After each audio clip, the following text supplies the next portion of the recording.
السلام علیکم ورحمۃ اللہ تعالی وبرکاتہ۔ نحمده ونصلي ونسلم على رسوله الكريم اما بعد فاعوذ باللہ من الشیطان الرجیم بسم اللہ الرحمن الرحیم ان اللہ وملائکتہ یصلون علی النبی یا ایہا الذین آمنوا صلوا علیہ وسلموا تسلیما اللہم صلی علی سیدنا ومولانا محمد معدن الجود والکرم وآلہ الکرام وابنہ الکریم وبارک وسلم صلاۃ وسلاما علیک یا رسول اللہ صلی اللہ تعالی علیہ وسلم۔ حیض و نفاس کے 21 احکام بیان کیے جا رہے ہیں، ان میں سے 11 اس سے پہلے بیان ہوئے، 12ویں نمبر پر ہے، کہتے ہیں کہ روزے کی حالت میں اگر حیض و نفاس شروع ہو گیا تو روزہ جاتا رہا۔ دیکھیں، روزہ رکھے ہوئے تھی عورت، اور اسی روزے کی حالت میں درمیان میں بیچ میں 10 بجے 12 بجے دوپہر کے وقت شام کے وقت ابھی روزہ ختم نہیں ہوا تھا کہ بیچ میں حیض آ گیا، یا وہ حاملہ تھی، بچہ پیدا ہو گیا اور نفاس شروع ہو گیا، تو وہ جو روزہ تھا وہ روزہ چلا جائے گا، وہ روزہ ختم ہو گیا، یعنی وہ روزہ اب شمار میں نہیں آئے گا۔ اچھا، کبھی اس کا برعکس بھی ہو سکتا ہے، اس کا الٹا مطلب یہ کہ پہلے حیض کی حالت میں تھی اور حیض کی حالت میں روزہ نہیں رکھ سکتی ہے، تو اس دن کا اس نے روزہ نہیں رکھا ہوا تھا اور دن کے درمیان والے حصے میں حیض بند ہو گیا، یا اس دن حیض آیا ہی نہیں اور وہ اس کی عادت کا دن تھا اور وہ سمجھ گئی کہ میرا حیض مکمل ہو چکا ہے، تو اب اس روزے کا کیا حکم ہوگا؟ یعنی وہ آدھا دن تو روزہ ہو نہیں سکتا ہے، مطلب بیچ میں مثال کے طور پر 12 بجے اس کا خون بند ہو گیا ہے، تو اس کا مطلب تھوڑی کہ یہاں 12 بجے سے وہ روزہ شروع کر دے،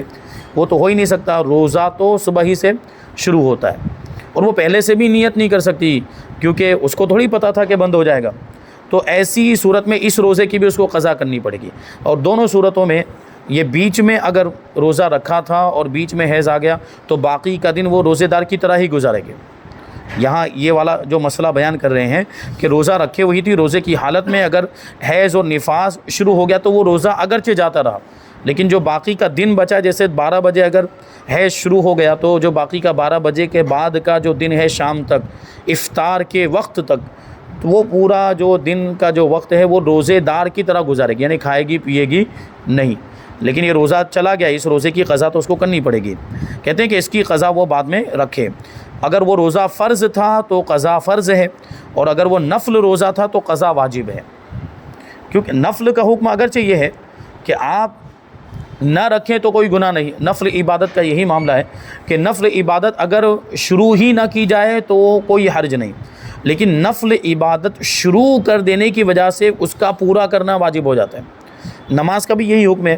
کہ نفل نماز پڑھنا ویسے کوئی ضروری نہیں، اگر آپ نہیں بھی پڑھیں تو کوئی گناہ نہیں ہے، لیکن نفل نماز کو ایک بار آپ نے شروع کر دیا تو شروع کرنے کی وجہ سے اب اس کا مکمل کرنا آپ کے اوپر واجب ہو گیا۔ تو اب ایسی صورت میں بیچ میں اگر وہ نماز ٹوٹ جاتی ہے،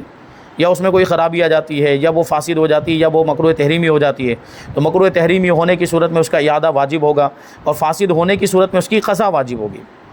کیونکہ ہم نے شروع کرنے کے ذریعے ہم نے شروع کیوں کیا،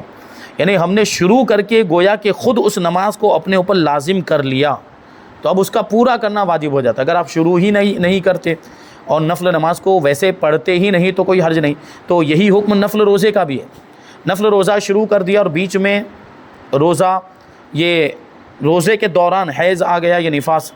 شروع ہو گیا، یا یہ کہ یہ دوسری کوئی روزہ توڑنے والی چیز بھی اگر پائی جاتی تو اس کا بھی یہی حکم ہے۔ نفل روزے کے اندر اگر دوسری کوئی روزہ توڑنے والی چیز بھی پائی جاتی ہے تو اس میں بھی یہی حکم ہے کہ وہ روزے کی قضا پھر واجب ہو جائے گی۔ اچھا، وہ روزے کے اندر تو دوسرے بھی بڑے مسائل، کفارے وغیرہ کے مسائل ہیں، یہاں حیض و نفاس کی بات چل رہی ہے، تو حیض و نفاس کے تعلق سے عورت کے لیے حکم یہ ہے کہ درمیان میں حیض آ گیا یا نفاس آ گیا تو وہ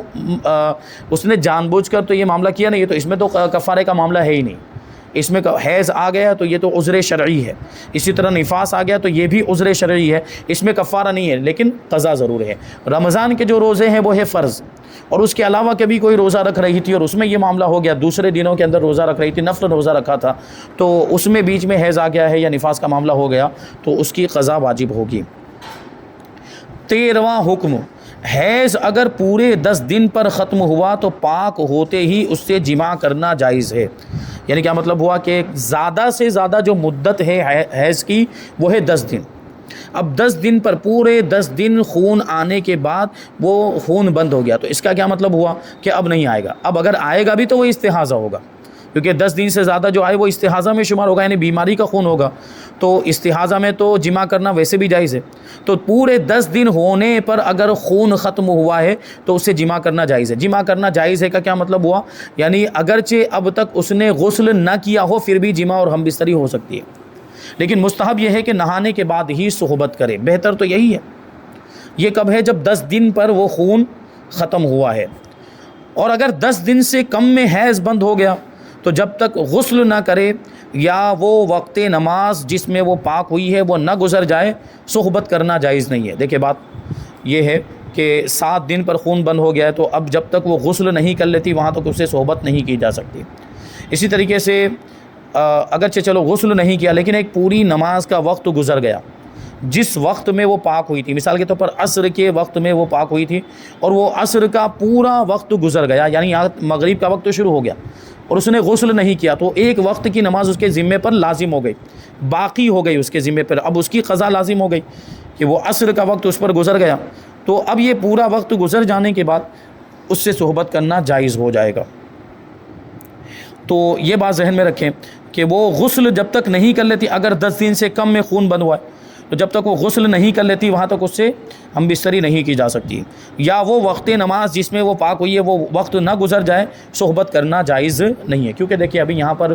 7 دن میں اگر خون بند ہوا ہے تو ابھی امکان ہے, ابھی ہو سکتا ہے 8ویں دن بھی خون آ جائے, تو اس وجہ سے وہ غسل کر لے, تو غسل کر لینے کی وجہ سے ایک طرح کا یقین حاصل ہو جاتا ہے کہ غسل کر لیا, اس کا مطلب ہے کہ وہ پاک ہو گئی ہے. پھر اگر آئے تو اب یہ ظاہری سبب ہے, غسل کرنا ظاہری سبب ہے, خون آئے گا کہ نہیں آئے گا وہ انسان کی طاقت کے باہر ہے. ابھی 8ویں دن خون آئے گا کہ نہیں آئے گا وہ انسان معلوم نہیں کر سکتا, عام انسانوں کی بات چل رہی ہے. اور اگر کوئی ولی کرامت کے ذریعے معلوم بھی کر لے تو کرامت بھی دلیل شرعی نہیں ہے, کرامت بھی وہ شرعی حجت نہیں ہے, اس کو شرعی حکم میں دلیل نہیں بنایا جا سکتا. تو ایسی صورت میں جو ظاہری سبب ہے پاک ہونے کا وہ ہے غسل, تو وہ اگر غسل کر لیتی ہے تو پھر مان لیا جائے گا کہ وہ پاک ہو گئی ہے اور اس کے بعد صحبت کرنا اسے جائز ہو جائے گا. تو اس وجہ سے وہ غسل کرنے کو ضروری قرار دیتے ہیں.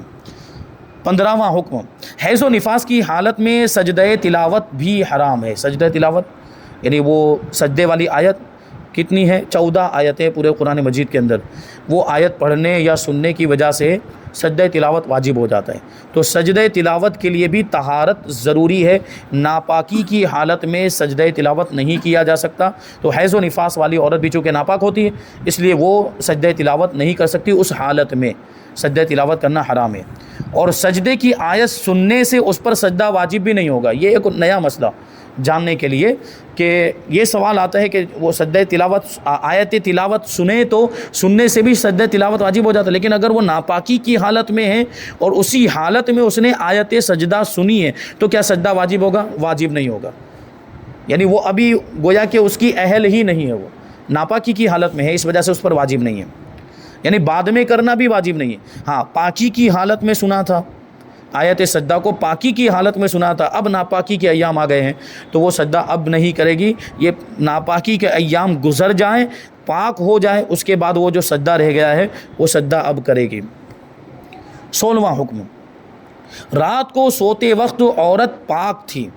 اور صبح کو سو کر اٹھی تو حیض کا اثر دیکھا تو اسی وقت سے حیض کا حکم دیا جائے گا. رات سے حائضہ نہیں مانی جائے گی کیونکہ وہ تو سو گئی, سونے میں کیا ہوا کس کو پتہ. تو اس میں حکم یہ ہوگا کہ جب سے دیکھا ہے تبھی سے مانا جائے گا. اور اس نے صبح میں اٹھ کر دیکھا ہے تو صبح ہی سے وہ اپنے آپ کو حائضہ شمار کرے, وہیں سے اس کو حیض والی مانا جائے گا, رات سے نہیں مانا جائے گا. کیونکہ رات کے بارے میں تو اس کو پتہ ہی نہیں کہ کب آیا ہے, کون سے وقت میں آیا ہے. وہ اگر یقینی طور پر کسی اور ذریعے سے معلوم ہو جاتا ہے رات میں اٹھی تھی, رات میں بیدار ہوئی تو رات میں ہی اس نے اثر دیکھ لیا تھا, تو جس وقت رات میں دیکھ لیا ہوگا اب اسی وقت سے مانا جائے گا. لیکن یہ پوری رات سوئی رہی اور صبح اٹھی اور صبح کے وقت دیکھا ہے تو صبح کے وقت سے اس کو حائضہ مانا جائے گا. 17واں حکم, حیض والی صبح کو سو کر اٹھی اور گدی پر کوئی نشان حیض کا نہیں تو رات ہی سے پاک مانی جائے گی. یعنی بالکل اس کا الٹا کہ جب رات میں سوئی تھی تو حیض والی تھی, لیکن جب سو کر اٹھی ہے تو کوئی نشان حیض کا موجود نہیں ہے، تو اب اس کو رات ہی سے پاک مانا جائے گا۔ گویا کہ ابھی ظاہر سی بات ہے کہ رات کے دوران سونے کے درمیان اگر خون آیا ہوگا تو اس کا نشان ہونا چاہیے، نشان موجود نہیں ہے گدی وغیرہ پر، تو ایسی صورت میں مانا جائے گا کہ جب وہ سوئی تھی اس وقت سے لے کر صبح تک خون آیا ہی نہیں، یعنی وہ پاک ہو چکی ہے، تو اس کو رات ہی سے پاک مانا جائے گا۔ اس کا مطلب یہ ہے کہ اگر وہ رات کو سوئی تھی، عشاء کی نماز پڑھ کر نہیں سوئی تھی، مان لیتے ہیں کیونکہ وہ تو حیض کی حالت میں تھی جب وہ سو رہی تھی، تو وہ عشاء کی نماز پڑھ کر نہیں سوئی تھی، اب صبح اٹھی ہے تو پوری رات میں حیض کا بالکل بھی اثر نہیں ملا اس کو، تو رات ہی سے اس کو پاک مانا جا رہا ہے۔ اس کا مطلب یہ کہ اگر عشاء کا وقت گزر چکا ہے تو عشاء کی نماز اس پر قضا ہو چکی ہے۔ عشاء نمازوں کی تو قضا کرنی نہیں ہے، اس میں حیض کے ایام میں جو نمازیں چھوٹی ہے وہ تو قضا نہیں کرنی ہے، یعنی اگر وہ پاک ہو چکی ہے تو قضا ہو جائے، پاک ہو چکی ہے تو حیض کے ایام کی جو نماز ہے اس کی قضا نہیں ہے، لیکن اگر اس کو پاک مان رہے ہیں تو پھر اس کی قضا کرنی پڑے گی، کیونکہ وہ پوری رات جو وقت گزرا ہے وہ پاکی کی حالت میں گزرا ہے۔ نماز کا وقت تھا وہ عشاء کی نماز کا وقت ہے، عشاء کی نماز کا وقت تو صبح صادق سے پہلے تک رہتا ہے، تو اب ایسی صورت میں یہ عشاء کی نماز کی اس کو قضا کرنی پڑے گی، یہ والی عشاء کی نماز، کیونکہ اس وقت میں وہ پاک ہو چکی تھی۔ اور مان لیجئے کہ اگر وہ پہلے ہی بیدار ہو گئی، یعنی صبح صادق سے پہلے ہی وہ اٹھ گئی، آنکھ کھل گئی اور ابھی بھی حیض کا کوئی اثر نہیں دیکھا، اس کا مطلب یہ کہ پاک ہو چکی ہے اور ابھی عشاء کا وقت ہے، تو اسی وقت اس کو غسل کر کے نماز پڑھنا ضروری ہو جائے گا۔ 18واں حکم کہ جب تک عورت کو خون آئے نماز چھوڑے رکھے، البتہ اگر خون کا بہنا 10 دن رات کامل سے آگے بڑھ جائے، یعنی 10 دن رات ہو گئے اور اس کے بعد بھی خون آ رہا ہے، تو غسل کر کے نماز پڑھنا شروع کر دے، کہ یہ اس صورت میں ہے کہ پچھلا حیض بھی 10 دن رات آیا ہو۔ اس سے پہلے آپ نے یہ سنا تھا کہ اگر خون آیا اور خون 10 دن سے تجاوز کر گیا تو ایسی صورت میں دیکھا جائے گا کہ پچھلی مرتبہ اس کو کتنے دن حیض آیا تھا، اس کی کوئی عادت ہے کہ نہیں اس سے پہلے کی، تو اس سے پہلے 7 دن اس کو حیض آتا تھا اور اب کی مرتبہ 10 دن سے زیادہ آ گیا ہے، تو وہی 7 دن حیض کے مانے جائیں گے اور باقی کے سارے دن استحاضہ کے مانے جائیں گے۔ تو یہ اس صورت میں کہتے ہیں، یہ اس صورت میں ہے کہ پچھلا حیض بھی 10 دن رات آیا ہو، یعنی پچھلے مہینے جو حیض آیا تھا وہ بھی 10 دن رات تک آیا تھا، ابھی بھی 10 دن رات تک آیا ہے اور 10 دن سے آگے بڑھ گیا ہے، تو وہ 10 دن تک وہ نمازوں کی قضا نہیں، نمازیں نہیں پڑھنی ہے، سے زیادہ اگر آیا ہے تو وہ اپنا نماز پڑھنا، غسل کر کے نماز پڑھنا شروع کر دے۔ اور اگر پچھلا حیض 10 دن سے کم آیا تھا، جیسے مثال کے طور پر کہتے ہیں کہ 6 دن آیا تھا پہلے، اس سے پہلے والے مہینے میں 6 دن آیا تھا، تو اب غسل کر کے 4 دن کی قضا نمازیں پڑھے، کیونکہ وہ 6 دن تک ہی حیض مانا جائے گا اور باقی کے جو 4 دن ہے 7، 8، 9 اور 10، تو یہ ان 4 دنوں کی نمازوں کی وہ قضا کرے، کیونکہ وہ پاک ہو چکی تھی، یہ جو خون آیا ہے وہ استحاضہ ہے۔ اور اگر پچھلا حیض 4 دن کا تھا تو اب 6 دن کی قضا نمازیں پڑھے گی۔ 19واں حکم، جو حیض اپنی پوری مدت یعنی 10 دن کامل سے کم میں ختم ہو جائے، اس میں 2 صورتیں، 10 دن سے کم میں، 9 دن میں، 8 دن میں یا 7 دن میں خون ختم ہو گیا ہے، بند ہو گیا، تو اس کی 2 صورتیں ہیں۔ پہلی صورت یہ ہے کہ یا تو عورت کی عادت سے بھی کم مدت میں ختم ہوا، یعنی اس سے پہلے مہینے میں جتنے دن اس کو حیض آیا تھا اتنے دن بھی ابھی نہیں گزرے تھے کہ خون بند ہو گیا، لہٰذا اس صورت میں صحبت ابھی جائز نہیں ہے، اگرچہ وہ غسل بھی کر لے، کیونکہ ابھی ایک عادت ہم کو معلوم ہے۔ مثال کے طور پر پچھلی مرتبہ اس کو 7 دن خون آیا تھا اور اب کی مرتبہ 6 دن ہی آیا، تو اب اگرچہ خون بند ہو چکا ہے لیکن انتظار کرے، 7 دن مکمل ہونے کا انتظار کرے، کیونکہ یہاں پہ امکان قوی ہے کہ پہلے 7 دن کی عادت تھی تو 7ویں دن آ بھی سکتا ہے، اگرچہ 6ٹھے دن بند ہو گیا ہے، ہو سکتا ہے آئندہ جو 7واں دن ہے وہ آ جائے، تو وہ 7 دن اس کے عادت کے دن جب تک مکمل نہ ہو جائے وہ اب اگرچہ غسل کر لے، 6ٹھے دن ہی غسل کیوں نہ کر لے، اس سے صحبت کرنا جائز نہیں ہوگا جب تک کہ 7واں دن گزر نہیں جاتا۔ اور اگر عادت سے کم مدت حیض نہیں آیا، مثلا پہلے مہینے 7 دن حیض آیا تھا اور اب بھی 7 دن آیا ہے، یا 8 دن حیض آ کر ختم ہو گیا، یا یہ پہلا ہی حیض ہے جو اس عورت کو آیا، یعنی ابھی بالغ ہوئی، حیض کے ذریعے سے بالغ ہوئی، یہ پہلا حیض تھا اور 10 دن سے کم میں ختم ہو گیا، تو ان صورتوں میں صحبت جائز ہونے کے لیے 2 باتوں میں سے ایک بات ضروری ہے۔ وہ کون سی؟ پہلی بات، یا تو عورت غسل کر لے، یعنی اس کی عادت پر، بالکل اس کی عادت پر خون ختم ہوا ہے، یا یہ حیض پہلی مرتبہ آیا تھا تو وہ پہلی مرتبہ آنے کے بعد خون بند ہونے کے بعد وہ غسل کر لے تو اب اس سے وطی کرنا جائز ہو جائے گا۔ اور اگر بوجہ مرض یعنی بیماری کی وجہ سے یا پانی نہ ہونے کی وجہ سے تیمم کرنا ہو تو تیمم کر کے نماز بھی پڑھ لے، صرف تیمم کافی نہیں ہے، یا تو غسل کر لے، اس نے غسل کر لیا تو اس سے صحبت کرنا جائز ہو جائے گا۔ اب وہ غسل نہیں کر سکتی ہے، بیماری کی وجہ سے نہیں کر سکتی، یا پانی نہ ہونے کی وجہ سے وہ غسل نہیں کر سکتی، تو اب اس پر تیمم لازم ہوگا۔ تو اس کا یہ مطلب نہیں ہے کہ صرف تیمم کر لے تو تیمم کرنے کے بعد صحبت جائز ہو جائے گی، نہیں، تیمم والی صورت میں، کیونکہ تیمم جو ہے وہ ایک اعتبار سے دیکھیں تو وہ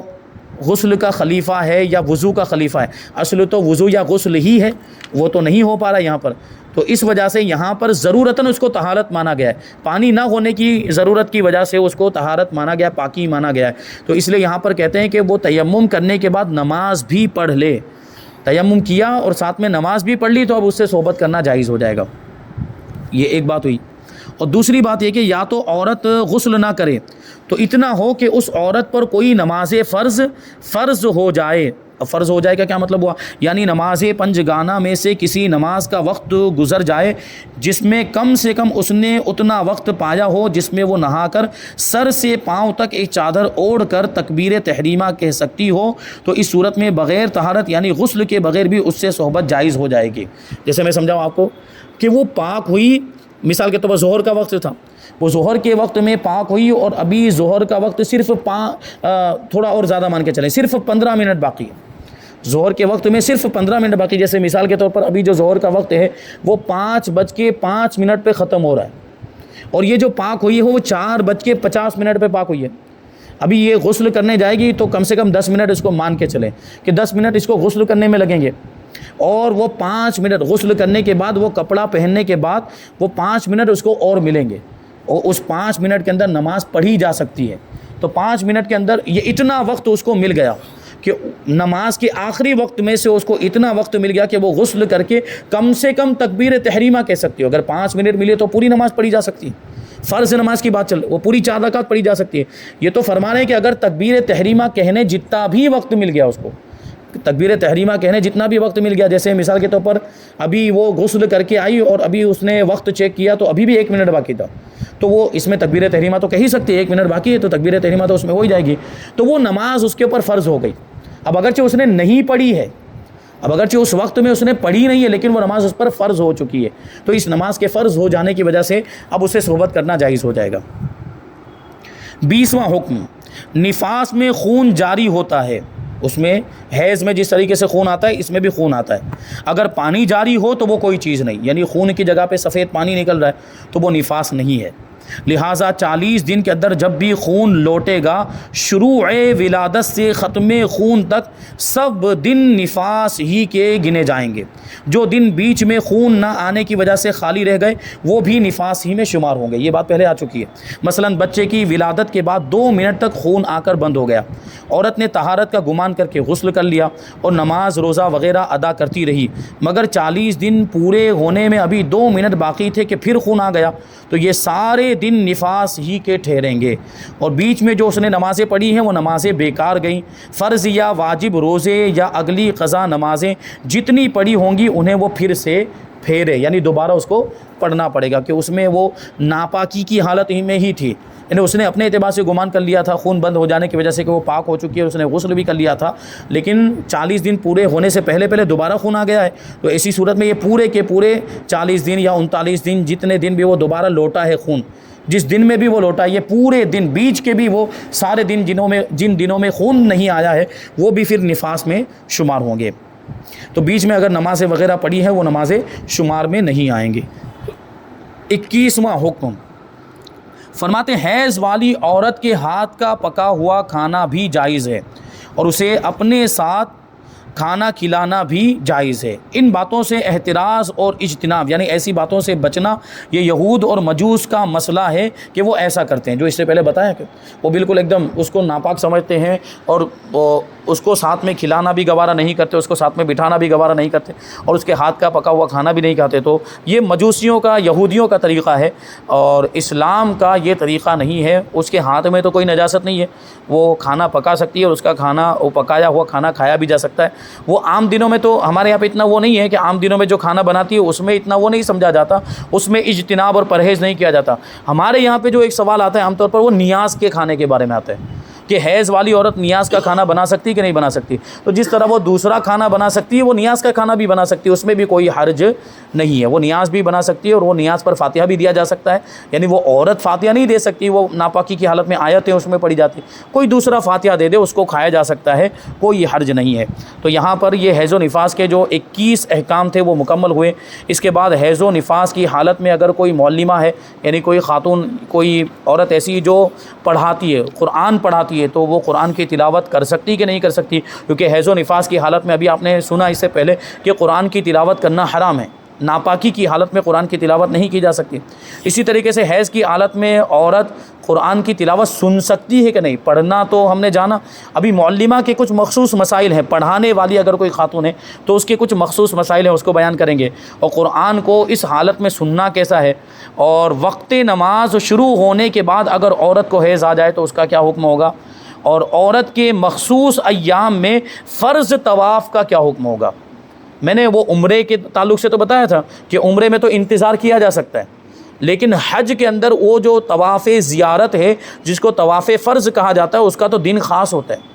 اس کو مؤخر نہیں کیا جا سکتا، تو اس طواف کے لیے وہ کیا کریں۔ انشاءاللہ وہ سارے احکام ہم آئندہ درس میں شامل کریں گے۔ اللہ تبارک و تعالیٰ کی بارگاہ میں دعا ہے کہ جو کچھ بھی بیان ہوا اس پر ہم سب کو عمل کرنے کی توفیق عطا فرمائے۔ وما علینا الا البلاغ۔ السلام علیکم۔